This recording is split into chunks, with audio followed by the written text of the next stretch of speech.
We are the Legiones Astartes. We choose who lives and who dies in this galaxy. It is the way of things. How many times have I told you I wish this truth wasn't true? It is true, the truth, and we face it. We will not live a lie.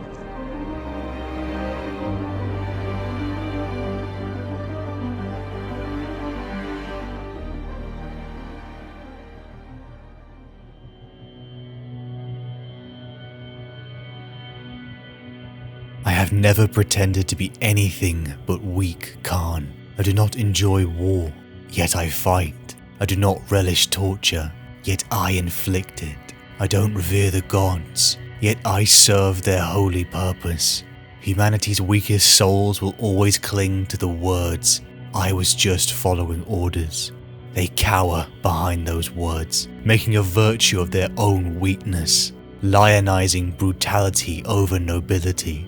I know that when I die, I'll have lived my whole life shrouded by that same excuse.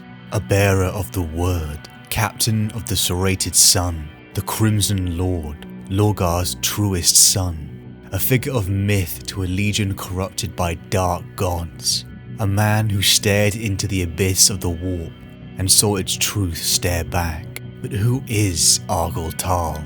What did he see? How did he live? And how did he think? His story begins in the 30th millennium. Humanity is spread across the stars. Like the small glints of jewels, our civilization shines upon millions of worlds. A mosaic of cities and colonies. It would be on this arid desert world, a world 5 times larger than Earth, a world that slowly turned in its baking sun, that a child would be born. A boy was born in the village of Singruk on the world of Colchis. His father had been a quiet man with kind eyes, who had round shoulders from a lifetime of devotion to his craft. His mother was a mouse of a woman with dark eyes and black hair, in the ringlets preferred by the southern tribes. She had smiled a great deal. It was his abiding memory of her. He had 4 older sisters. They had wept when the Legion came for him. The youngest, Lakeisha, only a year older than he was, had given him a necklace of a desert dog's teeth that she made herself. His oldest sister, Dumara, had spent every day telling him that he was a good for nothing, but she had no unkind words that day, and instead she brought him a blanket of goat's wool to take with him. A towering demigod stood over the infant with his mother and demanded to know the boy's name. The boy's mother surprised the large warrior with a question of her own. "What is your name, warrior?" "Erebus." "My name is Erebus." "Thank you, Lord Erebus. This is my son, Argel Tal." Argel Tal, the last angel. He'd been born a sickly little thing during a year of blight and drought, and was given a name to mark him as the last child his mother would ever bring into their dry, thirsty world. Argel Tal was taken, like thousands of other young boys, to be inducted into the Legiones Astartes, a future of adventure, of war, and of pain. Argel Tal had been born in a time on Colchis, where the planet was enveloped by the touch of the Imperium of Man. This large desert world where only its famous flowers of grey could grow, in its raging sun, and then the periods of long, cold dark. It was a home world to a Primarch, Lorgar Aurelian. Following the scattering of the Primarchs from Terra in the late 30th millennium, the young Primarch's gestation capsule raced through the warp, clawed and scratched as living nightmares tried to seep in. Lorgar's capsule re-emerged into real space, landing upon this arid world. He found a humble, tanned desert people, living in the ruins of civilizations that had long passed. As the boy grew into a man and then a demigod, he changed them. He replaced the old faith of these desert people by starting a holy war, a crusade, in the name of the golden god in his visions. As with most wars, it was won by blood. And what emerged was a united world, a people who had faith in a god emperor. A year passed, and finally their god descended. He came for his son, Lorgar. He came with a divine mission to reunite the colonies of man, and for this so-called divine mission, he needed warriors, so they came for them. The superhuman warriors came for this world's sons. They came to Argel Tal to take him to the stars, to begin the Great Crusade.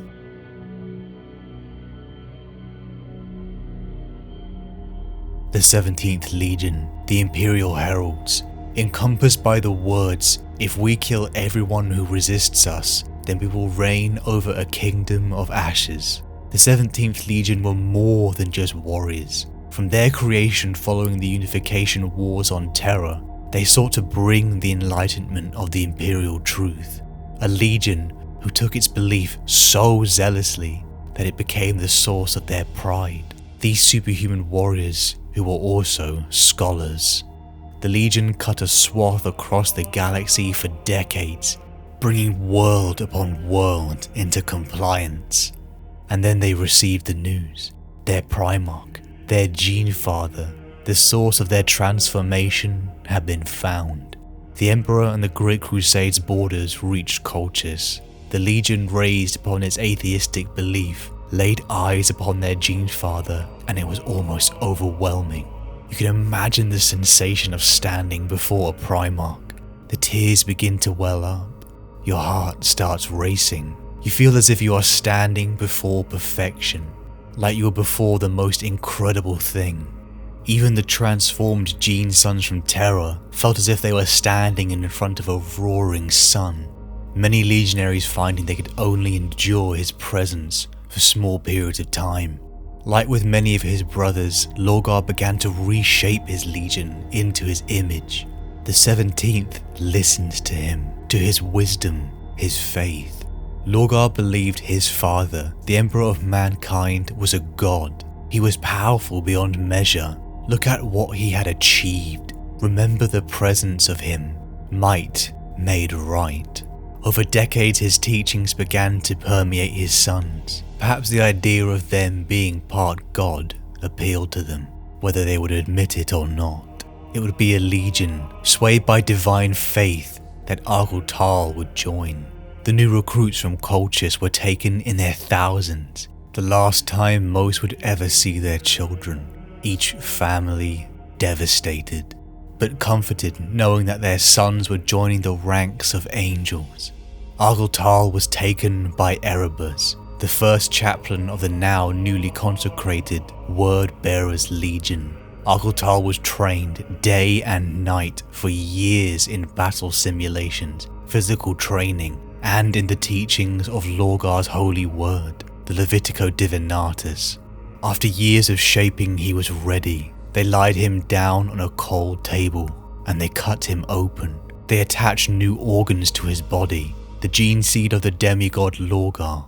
Chemicals and stimulants flooded his veins. No matter how long he lived, this process would be the most excruciating pain he would ever feel. Many young boys would not survive this transformation. It worked. The boy became a man, Argel Tal, a legionary of the Word Bearers. Throughout his early life, he had been shaped personally by Erebus, molding him to be a chaplain to the Legion. But it became apparent that over time, this was not his path. The disappointed first chaplain even tried to force this young Astarte into the role, only for the confrontation to end with Argel Tal drawing his sword towards a brother legionnaire, something completely unheard of. No, his path was different. Perhaps he believed in some way he was an angel, perhaps he didn't at all. The results were clear though. This zealous young Astarte wanted to be out there, on the front lines with the men. He had joined for adventure, and because his faith called him to war, he was no scholar. After decades of preparation, decades of blood, sweat and tears, he was ready. And so Argel Tal, or the village Sing Rook, joined the Great Crusade.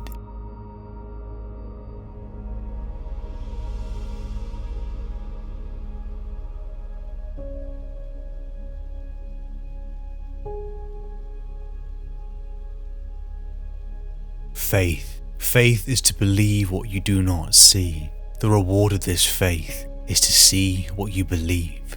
The sensation of the mystical, the sensation of love, a connection that ties all living things. Faith is something we all share. Faith in family, friends, systems, philosophies and religions.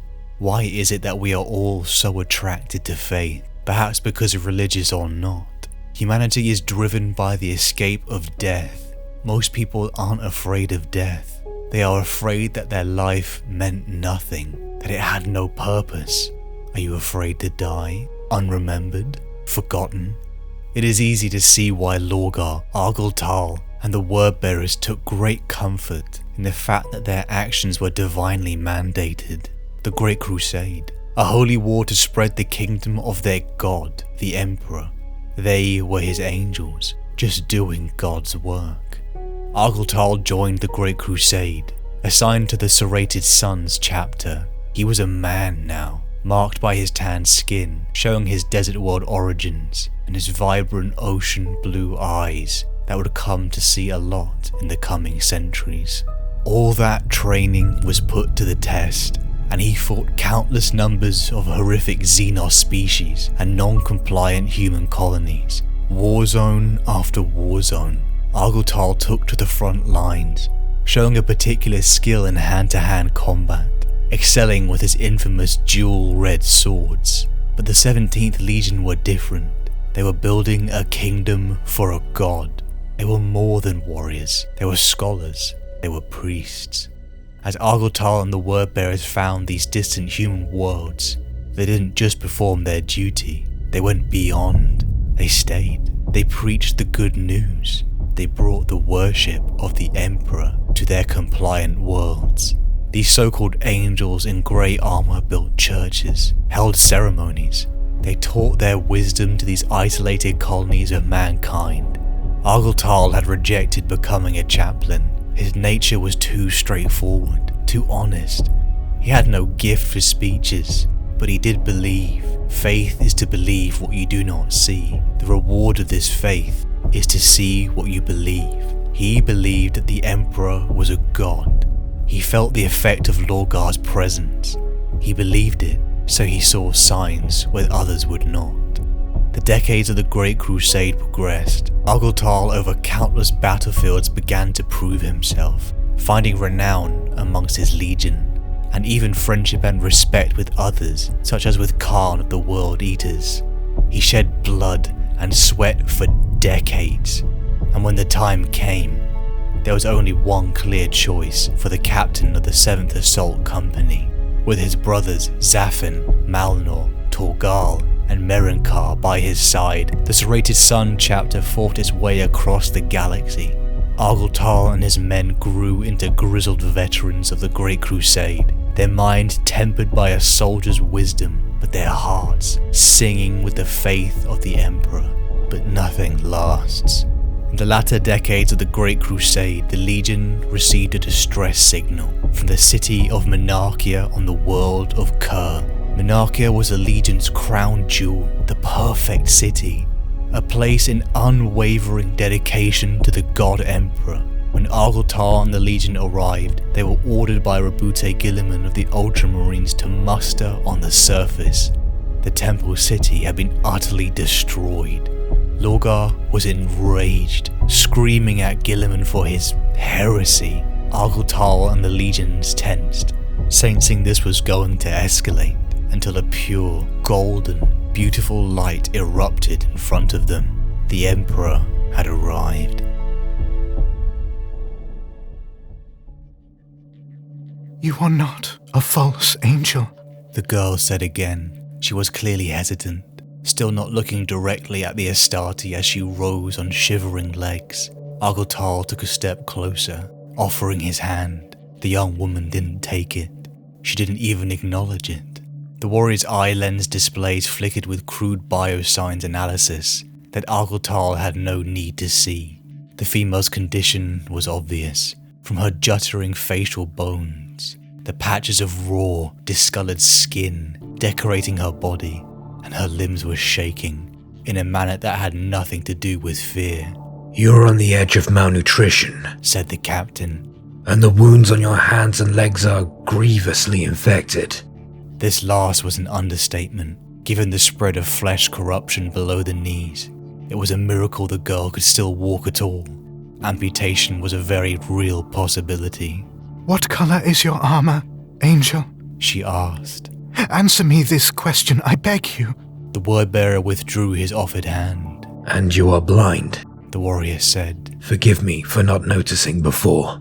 I saw the city die, she said. I saw it burning as a flame rained from the stars. The sky fires stole my eyes on the day of judgment. It's called flash blindness. Your retinas are bleached by an oversaturation of light. Sight may return in time. The young woman let out a panicked yell as Argel Tal rested his gauntleted fingers on her skeletal shoulder. She flinched back, but the Astartes kept her standing, not allowing her to fall. Please, don't kill me. I will not kill you. I'm guiding you to safety. We saved this world 60 years ago, Curian. We never meant to bring this upon you. What is your name? Cyrene. But what color is your armor, Angel? You never answered me. Argel Tal looked down into her blinded eyes. Please tell me, she repeated. Grey. The girl burst into tears and allowed herself to be half carried back to the shelter of the word-bearer's gunship. Istvaan had visited her twice since the first day, and Argel Tal had come 3 times. Each meeting with the captain had played out much the same as the one preceding it, with stilted conversation and awkward silences. From what Cyrene gathered, the Legion's fleet was en route to a world they were supposed to conquer, but they were denied the order to begin the assault. Why? She asked, glad to have even this uncomfortable company. Aurelian remains in seclusion, Argel Tal had said. Aurelian? A name for our Primarch, spoken by few outside the Legion. It's Colchisian, the language of our homeworld. It's strange, Cyrene confessed. To have a nickname for a god. Argel Tal fell silent for some time. A Primarch is not a god. Sometimes the sons of gods, despite the power they inherit, are demigods. And it's not a nickname, it's a term of kinship, used only among family. It translates loosely as the Gold. You said he remains secluded? Yes, within his chambers on our flagship Fidelitas Lex. Does he hide from you? She heard the Astartes swallow. I am not entirely comfortable with this line of discussion, Cyrene. Let us just say that he has much to contemplate. The God Emperor's judgment is a burden upon many souls. The Primarch suffers as we suffer. Cyrene thought long and hard before what she said next. Argel Tal? Yes, Cyrene. You do not sound upset. You don't sound as if you're suffering. Do I not? No. You sound angry. I see. Are you angry at the Emperor for what he did to you? I have to go, said Argel Tal. I am summoned. The Astartes rose to his feet. I heard no summons, the young woman said. I'm sorry if I offended you. Argel Tal walked from the room without another word.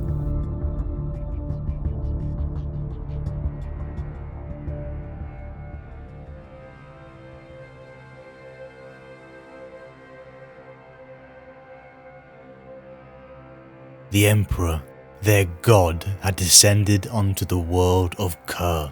Argel Tal and his brother Istvaan stood in awe, but this divine moment turned to ash. The Emperor chastised Lorgar. The Legion stood in the ruins of their greatest triumph, their greatest temple to their god, and now nothing remained of Monachia, flattened by the Ultramarines on the order of their very god. Lorgar pleaded with his father, begging him to just admit what he was, but his pleas were silenced in an act of violence. The Emperor used his immense psychic abilities to force Lorgar, Argel Tal, and the Legion to its knees. Over 100,000 superhuman warriors crashed into the dust and ash, Argel Tal felt the immense pressure completely overwhelm him. He felt this crushing weight pressed down. His mind was overwhelmed. He was pushed to his limits in his attempt to stay conscious. But what came after was worse. The Emperor decried the 17th. He told them that they had failed, that their conquest of the last 2 centuries failed the Great Crusade, that they had encouraged the very ignorance the Emperor has sought to rid the galaxy of. Everything that they had done meant nothing. With the pressure lifted, it was Argel Tal and Istvaan who rose first. They rushed to their Primarch, trying to help him to his feet. It was the first time Argel Tal had ever truly been face to face with his Genesire, and this first true meeting was marred by Lorgar's haunting screams of pain and frustration. Lorgar's presence was difficult enough, but to see him this way pained his son, overshining the usual sense of awe. The word-bearers were humbled. Their god had told them they were wrong and were to be put under strict supervision by a contingent of custodians. The reeling legion was ordered back to its fleet. It was on the journey back, Argel Tal caught a glimpse of something wandering in the dust. Cyrene, the now blind, once priestess of Monachia. Argel Tal saved her, perhaps a reminder of the Legion's failure to protect Monachia and what their actions had brought upon her and thousands of others. Argel Tal came to speak with her many times. He was a centuries-year-old grizzled veteran of war, but Cyrene needed no eyes to see the core of his words. You do not sound upset. You do not sound as if you are suffering. No, you sound angry. The words flustered him, because they were true. She was right. He was angry. He was taken from his family on Colchis. He was trained for decades, cut open. He listened to the words of his Primarch. He gave himself over to the Great Crusade, this holy mission, this grand purpose. He fought for over a century in horrific conflicts, losing friends and brothers. He praised his God and followed his will, and then to be told it was all for nothing, that their sacrifices had meant nothing, their conquests, their praise, their worship was rejected by their very own God. Their life had been a lie. Cyrene was right. Argel Tal was angry. The Legion was spiritually broken.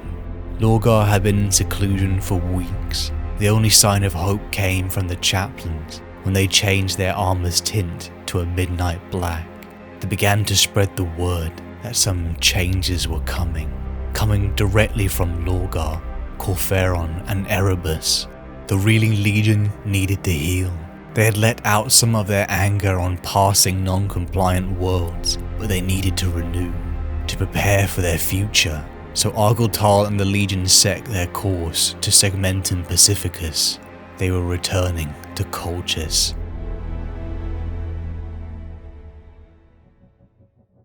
The fear has faded.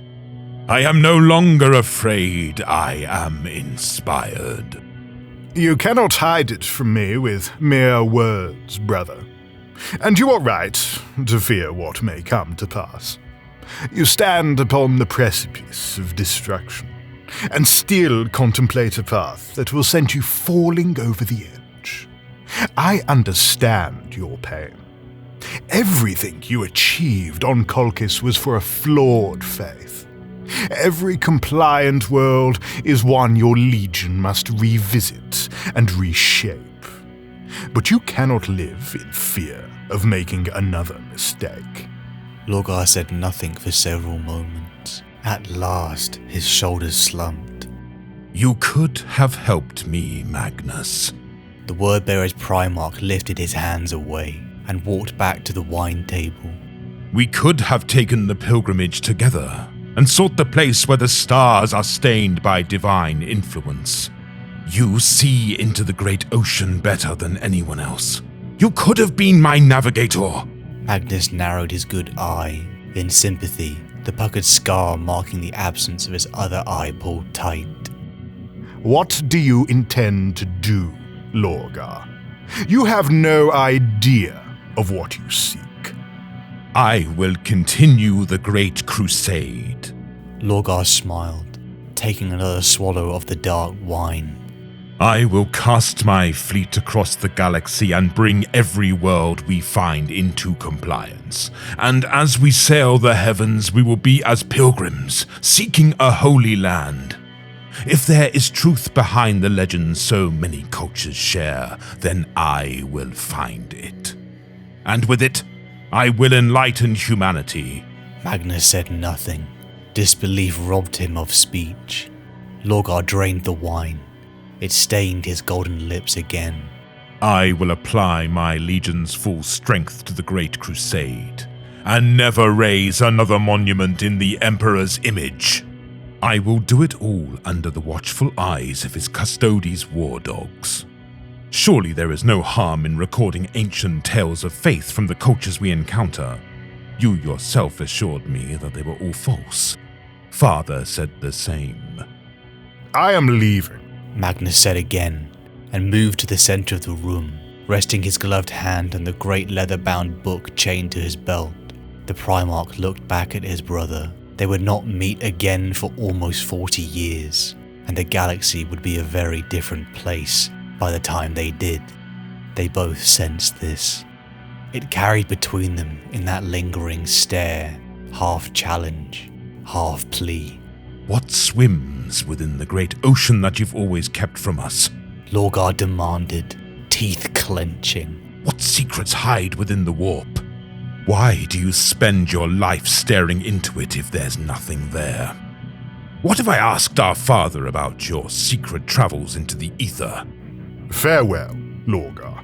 The word-bearer's lord pulled back his hood, his handsome features rendered in true gold by the candlelight. Is there a place where reality and unreality converge? An Empyrean, a heaven that humanity has always misunderstood, a realm where gods and mortals meet. Answer me, Magnus. Magnus shook his head as motes of misty light began to form around him. A teleportation lock from his vessel in orbit. Wind from nowhere began to breathe. What are the voices? Lorgar screamed over the rising winds. Who calls to me? If you will not alter your path, then only one thing awaits you in the stars, said Magnus. Lorgar stared in rapt silence, hungering for the answer, but Magnus spoke only a single word, before vanishing in a burst of bright light and white noise. Misery.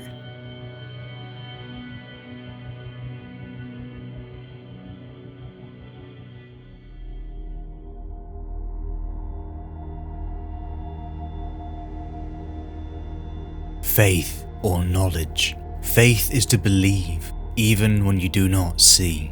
It is a choice. Lorgar Aurelian taught his legion to make this choice, and Argel Tal and his brothers did, most having never even seen the Emperor with their own eyes. They chose to believe. But what if you did not have faith? What if you saw a god? What if you knew that this celestial being existed, whether you had faith or not? What would you do with that?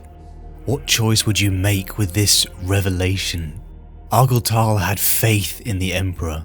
All his life, from Colchis to the Legion, he was taught to have faith. But something broke inside him upon the ashes of Monachia. The Legion felt it too, a chasm in their hearts. It was upon their return to Colchis, Argel Tal, Cyrene and Istvaan and the other members of the Serrated Sun were summoned to meet with Lorgar, following his discussion with Magnus. It was under the awe-inspiring gaze of Lorgar that finally the stirrings of the chaplains had been revealed. Lorgar had come to a revelation. He wanted to see what swims within the great ocean, the warp. He wanted to begin a pilgrimage. He wanted to explore the truth about the faith he destroyed centuries ago on Colchis. He wanted to know who were the voices, who had called to him his whole life, and he wanted Argel Tal and his brothers to help him. He wanted the man who was first to help him to his feet on Monachia. You can imagine the rush of excitement, pride, and confusion that began racing through his mind. The Primarch chose him and his brothers to be so close to his gene father, but on a journey into that realm of madness. With the preparations made, the Serrated Sun chapter with their Primarch began their pilgrimage, along with the watchful eyes of the Adeptus Custodes. The nature of the Legion's journey, the first lie of many. 3 years passed for Argel Tal and his chapter, though this time had changed them all. No longer did the sign of the Aquila pass the ranks of the Legion. All talk of their once feverish devotion to their god had died. They were in limbo. They didn't really know who they were. Argel Tal in this time found comfort in his friend Cyrene, who was elevated by Lorgar into the Legion's confessor. Argel Tal and his brothers spoke countless number of times to the young blind woman. Argel Tal and Cyrene's friendship deepened as their understanding of each other became complete, like someone who truly knew everything about you. Argel Tal, at his heart, was an honest soul, and he needed this time for confession, for the deception he was having to endure. The custodian squad sent to watch over the Primarch had cut an isolated silhouette amongst the thousands of legionary forces. Argel Tal alone seemed not to show this coldness. As the Emperor's chosen, many felt the chasm between themselves and these near-perfect warriors, but Argel Tal had seen them fight. They were incredible, fast and deadly, but they fought like lions. They were alone, independent of any true coordination, each one a pillar compared to the word-bearers who fought in packs like wolves, a united group. They were imperfect in some way, which allowed some barriers to be broken. Argel Tal alone trained with them, forming a bond with their leader Aquilon and his subordinate Vendatha, a bond forged by duels, where you tap into the world of unspoken understanding. Argel Tal respected them, he even liked them, and that's what made it so hard to lie to them. The Serrated Sun had pushed further than any forces of the Imperium.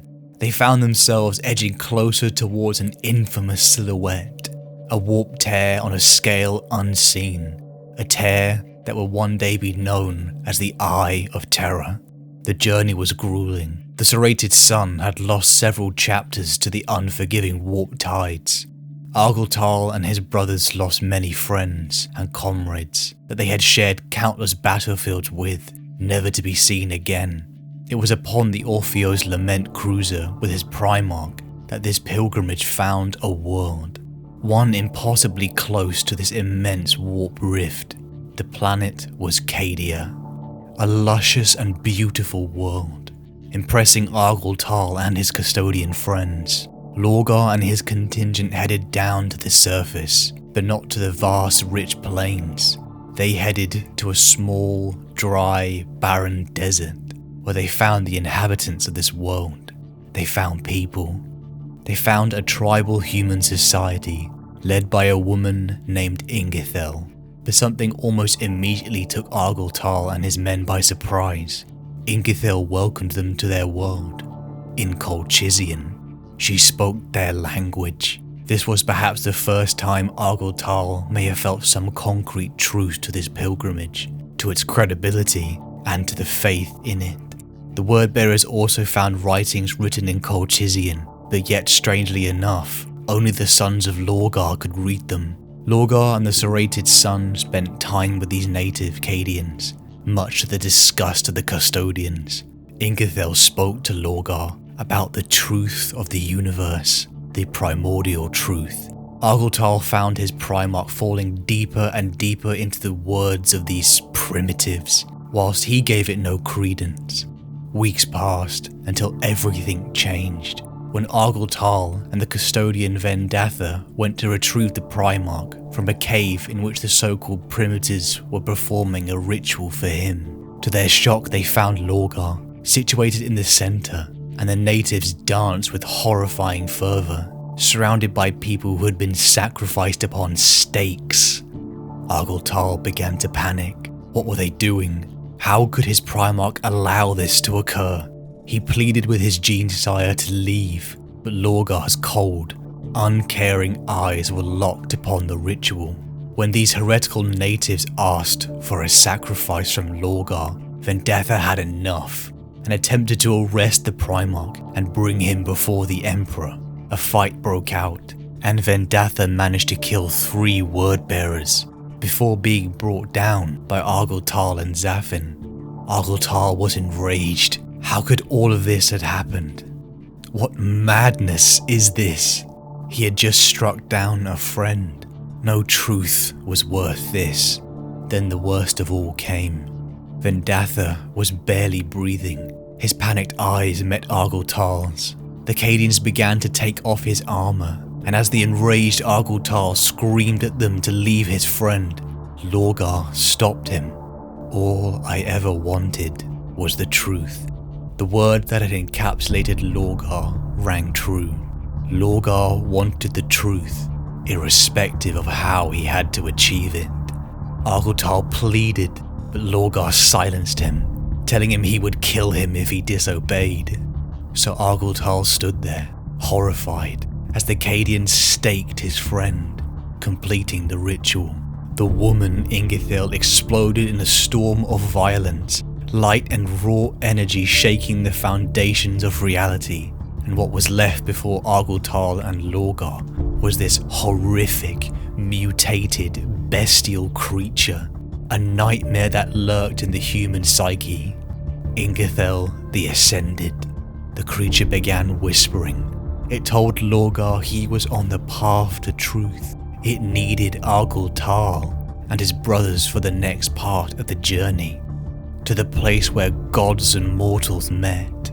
Lorgar asked this demon if it would hurt his sons, and it said yes.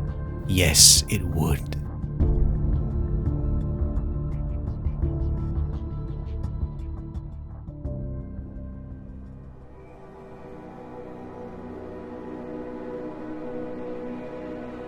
Argel Tal and 100 of his brothers entered the warp storm, the Eye of Terror, accompanied by this demon, Ingethil the Ascended, its very sight and presence making all of them nauseous and filled with a sense of profound wrongness. All Lorgar ever wanted was the truth, and if his sons were going to be in danger in its discovery, it was worth it to him. Argel Tal and his brothers may have felt a sense of abandonment from their Primarch, but they were loyal to him to a fault. Argel Tal told no one to look at it directly. He told them to ignore its whispers, most having to have their helmets environmentals sealed due to the foul stench of this creature. These 100 pilgrims entered the warp and were immediately overcome by visions. Argel Tal, Zafin and his brothers were shown the past. They were shown the fall of the Eldari, how they were consumed by a tide of flesh and monsters. The creature Ingethil told them about the truth the Eldari ignored, the gods of chaos. The Eldari civilization fell because they could not accept this primordial truth, and humanity's fate would be the same if they did not accept the Dark God's harmonic union, their worship. The creature told them that the Emperor had lied to them, and even delved into these warp powers himself. Worst of all, she showed them the past, to the inner sanctums of the Emperor on Terra centuries before the Great Crusade. Argel Tal and his brothers saw the Primarch's gestation capsules, even seeing their gene father as a child. All of this information was overwhelming. Argel Tal hated this creature and didn't want to believe what he was seeing. He didn't want this truth, that their Imperium was founded on lies, that their gene father was a spawn of ancient blood rituals and forbidden science. But as he tried to deny it as lies and trickery, he saw it. The largest Gellerfield generator he had ever seen. Why? Why did the Emperor, the founder of the Imperial Truth, the one who sought to bring enlightenment to humanity, have protection against the warp here? It was damning. Argel Tal and his brothers, festered with 3 years of bitter resentment and rejection, believed the Emperor was a liar. Ingethel was right. This was the truth. The Dark Gods were the truth. Argel Tal took his first step towards heresy. He attacked the Gellerfield generator with his own hands, breaking the protection of the infant Primarchs. He saw them scatter, witnessing their crashes across dozens of worlds in a haze of nauseating visions. Was it real, or simply an illusion? It did not matter. Argel Tal and his brothers had seen too much. The canker in their heart formed on Monachia had been exposed. They were disorientated and awestruck with revelation. And then the demon asked for a leap of faith. Argel Tal's ship re-emerged from the warp storm, limping into Vox range. To Lorgar's contingent, they had been gone no longer than a minute. But that perception changed when the Primarch saw his sons. Argel Tal, Zafin, Dargo Tal, and Malnor looked like emaciated husks. For them, they had been lost for 7 months, compared to Lorgar's single minute. The demon's leap of faith was death. Ingethel had murdered Argel Tal and his brothers. The boy from Colchis died, but moments later he rose again, like puppets on strings. Something was wrong. He was different. He was not alone. Argel Tal and his brothers had been revived with demons inside them, taking 7 months to limp back into real space, growing their parasites. They had become the first heretics.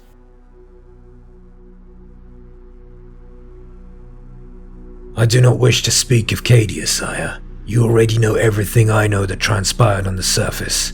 The nights of discussions with Ingethel and the tribal elders, the comparisons of our star charts with their crude maps of the heavens, their pictographs of the Eye of Terror, and how the Cadians' images of the storm matched the Imperium from our scrolls of the Old Faith. Argel Tal laughed. The sound lacked any humour. As if we needed more evidence. Lorgar was watching him closely. What, sire? The storm that blights this subsector. You called it the Eye of Terror. Argel Tal froze. Yes. That's what it will come to be called when it opens wider across the void. When the trembling Imperium sees it as the galaxy's own hell. A Void Sailor's dramatic name for the greatest mystery of the deep. It will be scrolled onto maps and digitally inscribed into stellar cartography databanks.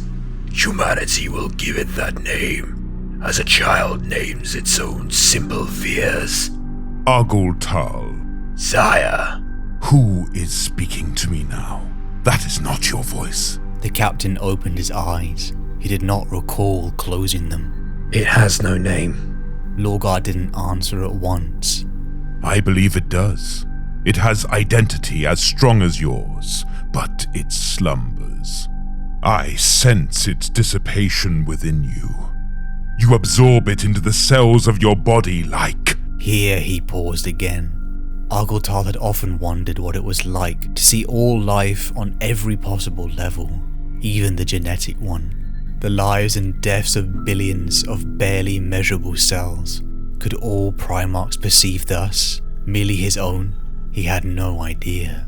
Forgive me, sire. I will keep my eyes open. Lorgar's breathing quickened. No unaugmented man would be able to discern the difference in the Primarch's heartbeat, but Argel Tal's senses were keener than any human's by many degrees. In truth, they were keener than Astarte's perception now. He could hear the tiniest creak stresses in the metal walls of his chamber, the guards breathing outside the sealed bulkhead door, the skittering whisper of an insect's legs in the ventilation duct. He felt this austerity before, back on Orpheo's Lament, during the 7 months of drift sailing in their bid to escape the Eye. The feeling had come many times, in truth, but none as strongly as when only a brother's blood quenched his thirst. I see two souls at war within you, and the violence behind your eyes. Yet, I wonder, the Primarch confessed, if you are cursed or blessed. Argel Tal grinned, showing too many teeth. It wasn't his smile. The difference between gods and demons depends largely upon where one stands at the time. Speak to me of the last night on Cadia, he said. After the religious debates and the tribal gatherings. I have no interest in repeating weeks of research and rituals performed in our honor. The fleet's data core is swollen with evidence that this world, like so many others, shares unity with the old faith. Argel Tal licked his teeth. It still wasn't his smile.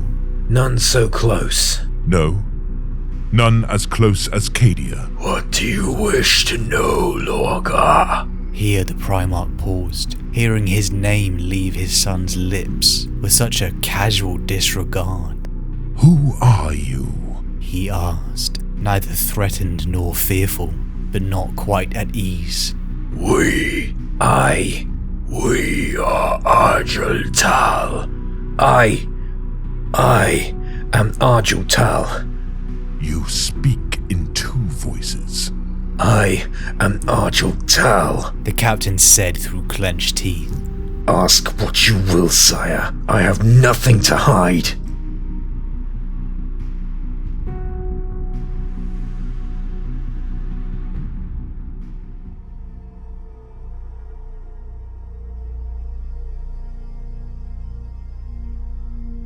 He was not alone. Argel Tal now for the rest of his days would never be alone. As Argel Tal had awoken from death, he was possessed by a demon from the war. This changed him on a completely fundamental level. He was coming to terms with what he had seen. What he saw was more than most mortals would ever dream of. The old nightmares of mankind were real. Demons were real. And the Emperor, a figure who he had once worshipped, knew. And he had hid this from humanity, taking its secrets for himself.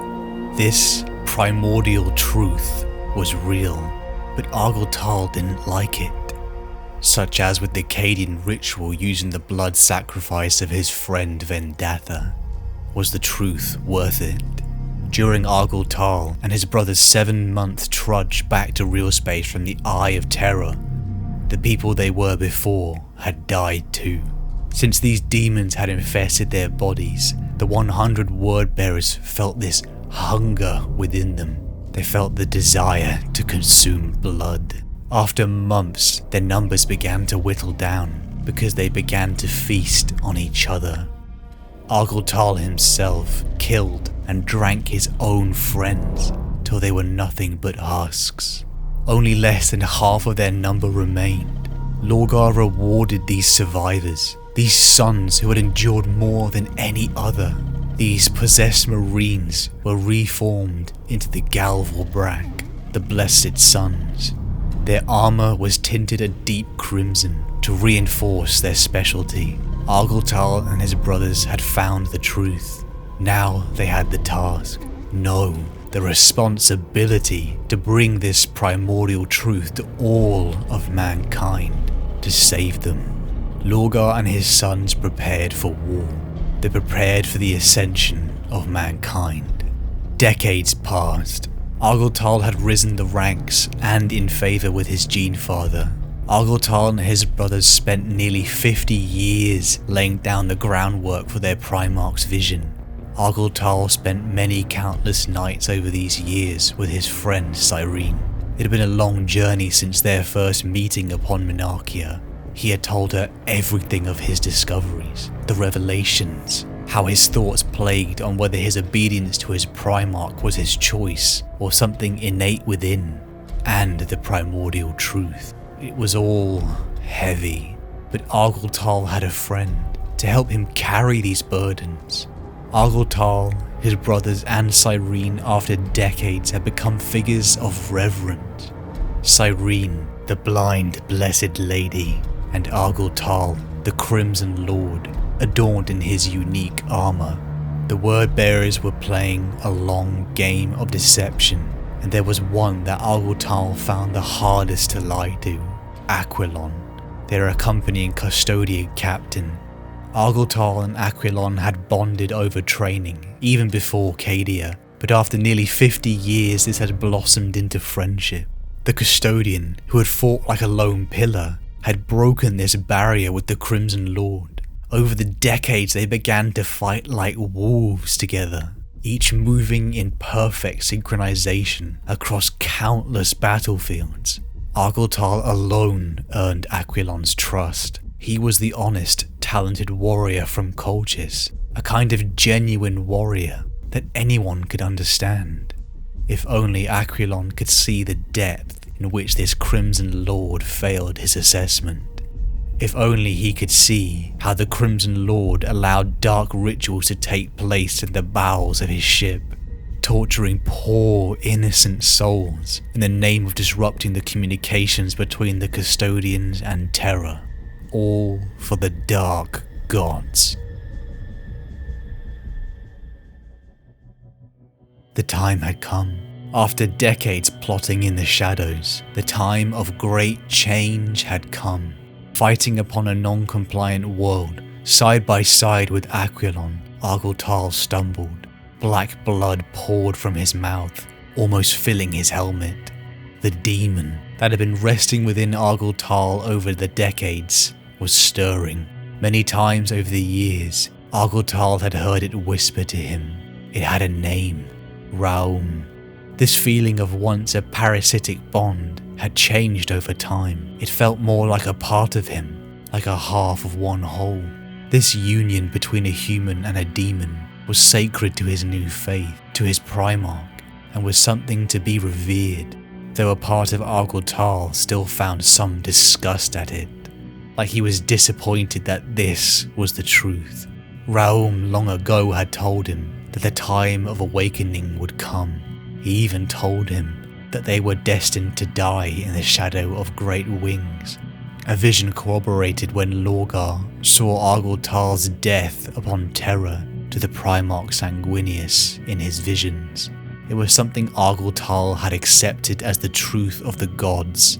Just as this black blood began to choke out of him, Argel Tal and the others received the distress signal. Horus Lupercal had betrayed the Imperium. The War Master had rebelled. Argel Tal held his composure in front of Aquilon, just long enough to make it back to his fleet, where he crashed inside of Cyrene's chambers. His body was convulsing. He was in pain. His armor could not be removed as his body was expanding. He felt like he was dying. Cyrene reached out into the darkness to find her falling angel. She cried for him. By now she believed in the dark gods too, but she still cried, lamenting at what they were doing to him. The pain faded, but still he could not remove his armor. He was trapped literally in his armor, and trapped upon the path started decades ago, before he had killed friends, before he knew that suffering fueled the true gods of the universe. The Wordbearer's entire legion arrived above the world of Istvaan 5. The 4 secret traitor legions met before making planetfall: the Iron Warriors, Night Lords, Alpha Legion, and the Wordbearers. Lorgar had brought them all together. They were not friends, but they would be bonded by the goal that they all shared. Argel Tal and the first captain, Sevitar of the Night Lords, heard these words together. 2 infamous figures amongst the Legiones Astartes, and as Sevitar spoke the words that would echo throughout the ages, "Death to the false emperor," the rally roared. Argel Tal and Sevitar clasped wrists, brothers bonded in treachery.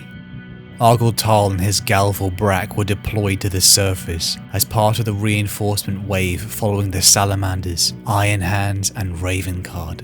He stood there upon the hill as he saw the Ravenguard forces approach. He was sweating, stuck in the tomb that was his armor. He thought back to how much he despised war, and then his mind drifted to home. He remembered his parents, his mother, his sisters, the moment where he saw them last.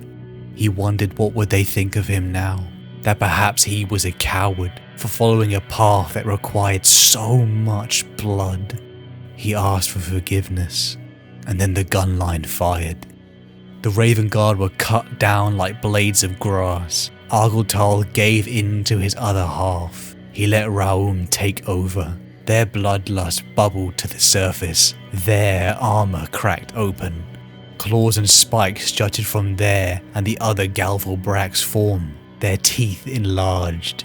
Argel Tal became a monster.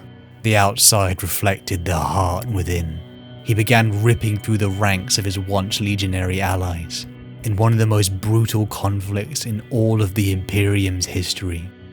Argel Tal and Raum slaughtered hundreds, gutting and feasting upon the dead, until finally the demon had been sated.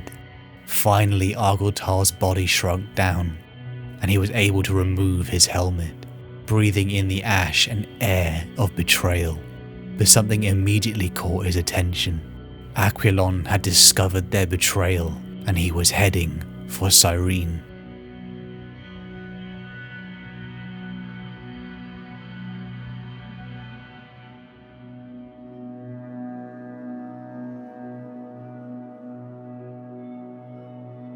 He killed her, the woman who had listened to the confessions of traitors for decades, keeping the dark truth secret. Aquilon, sequestered upon the Wordbearer's fleet, was shown the secrets taking place inside the Legion's innermost sanctums. Human sacrifice. There was only one person who knew the truth of what was happening: Cyrene. Argel Tal rushed back from the scorched surface of Istvaan, his blood raging as the surviving Galvalbrak sought to save their beloved confessor. But he was too late. Aquilon had killed her for her treachery. The woman who had helped carry his burden for decades was gone, slain by the friend who he had shared countless battlefields with. Sorrow and hatred gripped Argel Tal. The Galvalbrak chased the retreating custodians, who had made an escaped attempt for terror, only to be shot down, crashing down upon Istvaan 5. The dozen remaining Galvalbrak met these survivors, transforming once again into a demonic bestial form, the horrific creatures they had become. The two sides clashed in a symphony of hate and violence. Argel Tal and Raum charged forth and tore his once friend Aquilon apart. But the clash had cost them. Dargo Tal, Malnor, even Zafin fell. Istvaan became a tomb for everyone that Argel Tal cared about. The Crimson Lord was alone. His closest brothers, who he had spent centuries with, were gone. The friends he betrayed were gone. Cyrene was gone. This path that had started on Monachia had cost him nearly everyone. There is something inside humanity that can often be the most frightening thing: how mundane evil can be. Argel Tal had been shown a path where gods that existed within the warp would destroy humanity, just how the Eldari were now doomed. He accepted this as the truth, but why did he accept it? Even though it repulsed him, he had committed atrocities, he had tortured people, sacrificed them in secret, he'd lied to those who he was bonded to, but yet he did all these things with no malice or hatred. It's frightening what the average person will do in the name of their perceived truth. And why was it true? True to him, because Argel Tal is Lorgar's truest son. The Primarch and the Crimson Lord both believed that might made right. The Emperor was a god because he was powerful. The Dark Gods were true because they were powerful. Argel Tal had faith in power. Following the events upon Istvaan 5, Argel Tal is a broken man. His Galvalbrak brothers were almost all gone. Lorgar had given him command of a new chapter, named the Vakrar Jarl. more possessed Astartes. But these warriors had not taken the pilgrimage like him. They had made no sacrifices for this power. Others wearing the crimson on their armor, but without understanding what it meant. Argel Tal had never felt more alone, except for one, Khan of the World Eaters. The one bond he still had from the Great Crusade. Argel Tal and his Argel were attached to the World Eaters Legion. Though many World Eaters were disgusted at these demon-infested Marines, it was only Khan who had any respect. Each time Argel Tal fought, his transformation became more intense. He would become the size of a Primarch, with large black wings. His physical form kept deteriorating, but it was Khan who kept him anchored, just as Argel Tal kept Khan anchored from the butcher's nails in his head. The Word Bearers and the World Eaters burned the realm of Ultramar for years, each legion slowly falling to this corruption of the dark gods. It was an endless tide of satiating the demon's thirst until something changed for the broken Crimson Lord. Erebus had come to him. They were once the student and the master, but only bitterness was left between them. But Erebus came with an offer Lorgar had warned him to decline, but the offer stunned him. Erebus offered to bring back his friend, his confessor. He offered to resurrect Cyrene.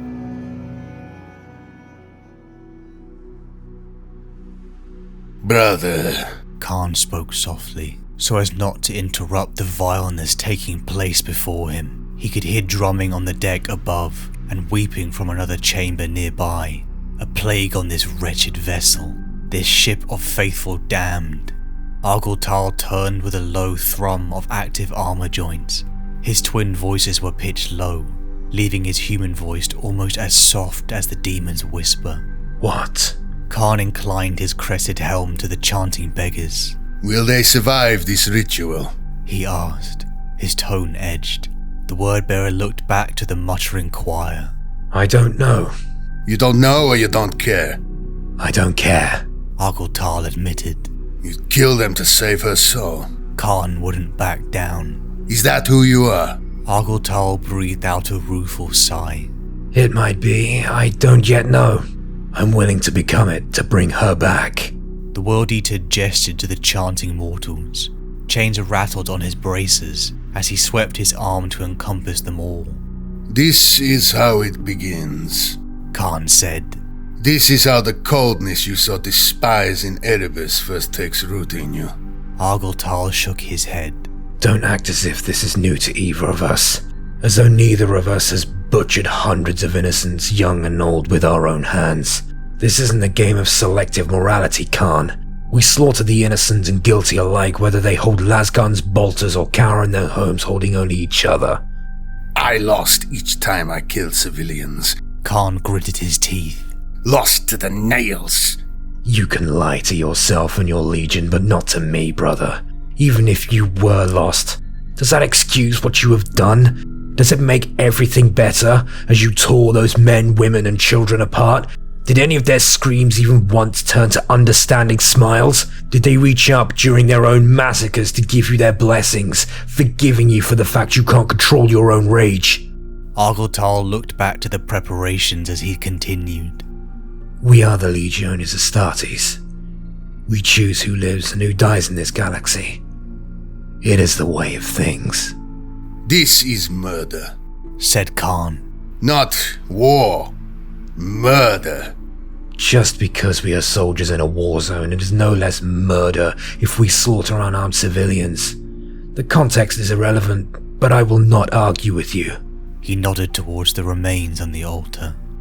Her life is worth 1,000 others. These are humanity's dregs, but they are not here completely involuntarily.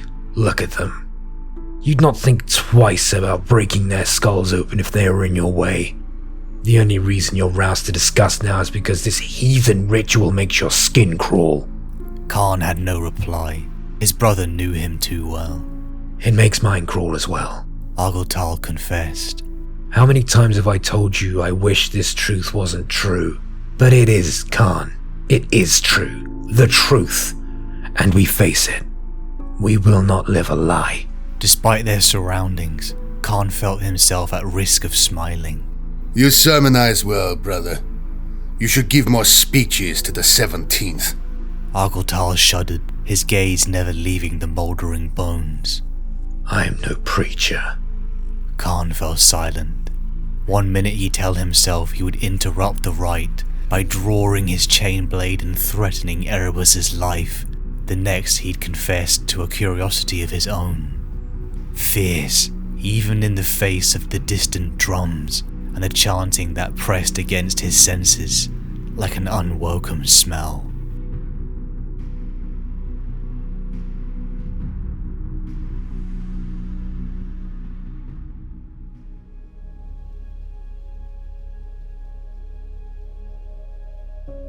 Humanity's weakest souls will always cling to the words, "I was just following orders."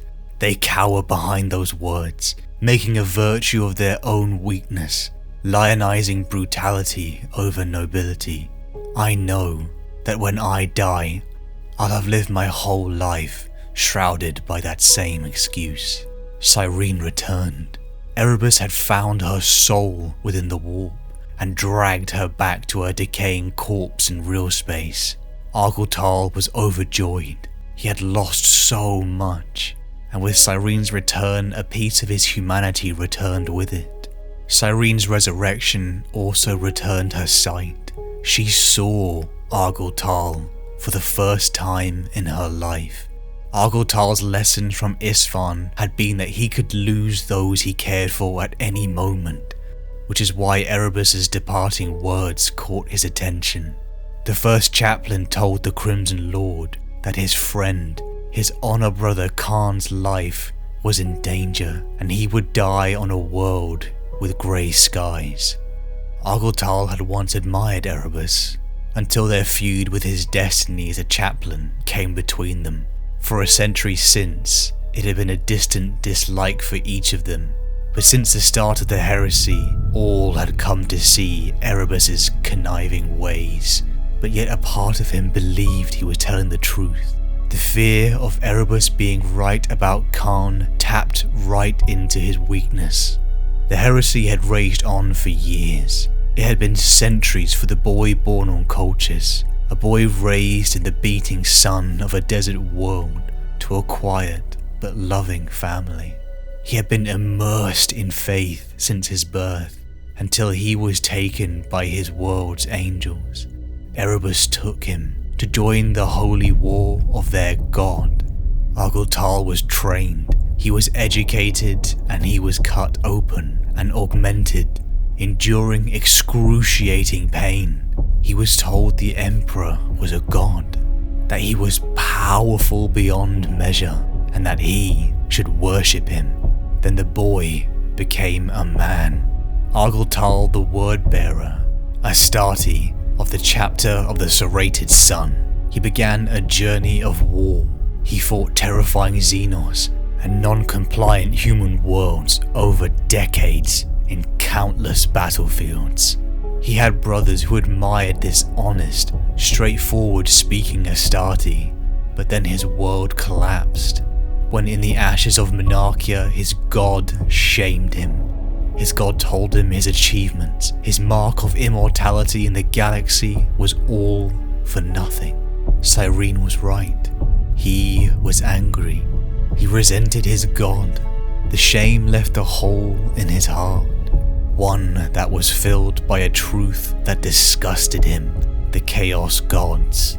They showed him the truth. They showed him a path that led to a higher purpose, a path that saved humanity, and spited the god that shamed him. And in the moment of this revelation, he was murdered, brought back with a parasite inside him, the demon Raum. Raum changed him. It changed them.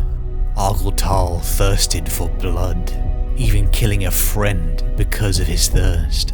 When he returned to real space, he had to maintain a facade that burned at the core of this honest man.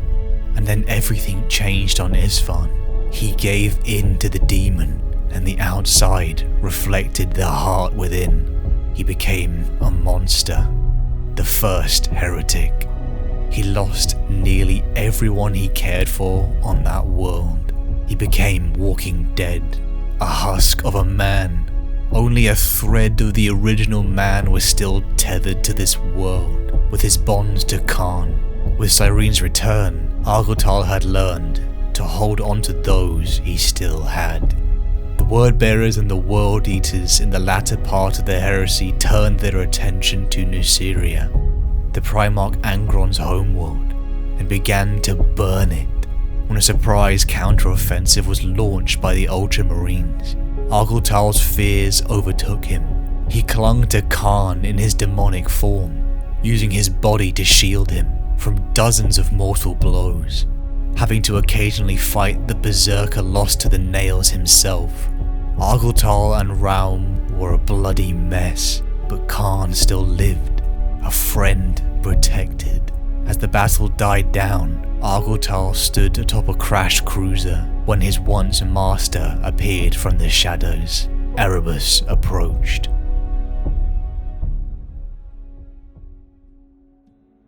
He took a breath, pushing away from the battlements and pacing the wall. Argel Tal's wings twitched and itched as Erebus walked away. He watched the legions fighting in the city below, driving back the Ultramarines, pushing them through the streets back to their landing sites. Argel Tal, Erebus said quietly. The inflection was strange. Despite saying the name, it didn't sound as if he was speaking to the other warrior. What? Kill him! He forced us to fight for the Slayer's life so we would be weak now. The ritual dagger slid into Argel Tal's spine, gentle as a lover's touch. Raum's furious cry trailed away, faded, and not even an echo remained. For the first few seconds there was nothing. When pain blossomed from the wound, it did so like something unfolding, cold, inside him, wrapping around his bones. He staggered, claws scraping over the metal battlements. All strength sucked from him. Claws, hands. His hands scratched at the battlements. A legionary's hands. A legionary's weakness. Raum! Raum! There was no Raum. The demon's absence was a shock many times more painful than the knife. Argel Tal's helmet slipped clear, bearing his too human face to the downpour. He tasted the blood of countless innocents slaughtered in the Shadow Crusade. It stung his eyes, and he couldn't summon the strength to wipe his face clean. The knife came free with a jerk, and the crunch of violated meat. It took the pain with it, flooding his muscles with a hateful, pleasant numbness. Erebus stood patiently, watching Argel Tal collapse. In his hands he held a knife the length of his forearm, bone-handled and engraved in Colchisian rune script. it was always you, the chaplain said. In every one of the 10,000 paths, your erratic, emotional foolishness led us to lose the war. You had one last chance to turn away from this fate. If you could just overcome the death of that worthless whore priestess. But no, you begged me to bring her back, and in so doing, proved you were as worthless as she was. You cannot be relied upon. You cannot be trusted. You cannot, for want of a better word, be controlled. And we need control if we are to win this war, my boy. Argel Tal coughed blood, reaching a trembling hand out to drag himself closer to his killer. Don't fight it. Erebus shook his head. I confess, I'm amazed you can move at all. No one else has been able to move after the killing stroke. What a saddening moment to discover you're stronger than I thought. Argel Tal crawled another meter closer. Erebus smiled, resting a boot on the Vakrajal's hand. Ceramite started to split and crack. but there was still no pain. Khan has been chosen, The chaplain stated. and in every future I saw, the one thing that altered his fate was you. You, my boy, would have saved him. I am Destiny's hand, Argel Tal. Can you even conceive of my role and responsibility? You would break my path and change Khan's fate. I cannot allow it. Let him carve his destiny, free of your fraternity. Immortality awaits him this way. Argel Tal lifted his head, speaking through clenched teeth. I die in the shadow of great wings. Not here. Not here. Erebus stepped aside. Behind him, the fortress tower was marked by the Imperial Aquila, streaked with the blood from the hellish storm. The two-headed eagle stared into the rain, its wings wide and proud. So you do. Erebus agreed, and the chaplain turned away. Goodbye, my son. He was betrayed. The man who had been there at his start, the man who had tutored him personally, murdered him. If Khan was to fulfill his destiny in service to the dark gods, Argel Tal had to die. The one person who kept him tethered to his humanity.